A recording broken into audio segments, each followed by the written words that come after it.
In our crusade to streamline runaway regulation holding financial advice back, firmly in our sights is the bamboozling and confusing compliance documents diminishing the value of financial advice provided to consumers, like the statement of advice. Some figures show it takes 8 hours to prepare a statement of advice and an entire working day on a single client who will pay on average $3,000 for that work. While the law in actual fact requires a statement of advice to be clear, concise and effective, regulatory guidance and other requirements are standing in the way of that. This is not good enough, and it has no place in a 21st century advice system where 2 in 3 Australians support reduced documentation to reduce the cost of financial advice.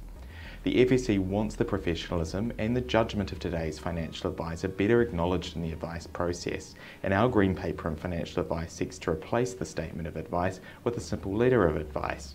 This would be limited to the advice sought by the consumer, the relevant circumstances to that advice, and a simple and clear rationale recommending that advice.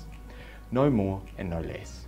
This isn't just about reducing the cost of advice in the short term, but improving the consumer experience overall in the long term. It's about doing advice differently to ensure advice is consumer focused and not compliance focused. Read our Green Paper and join the debate.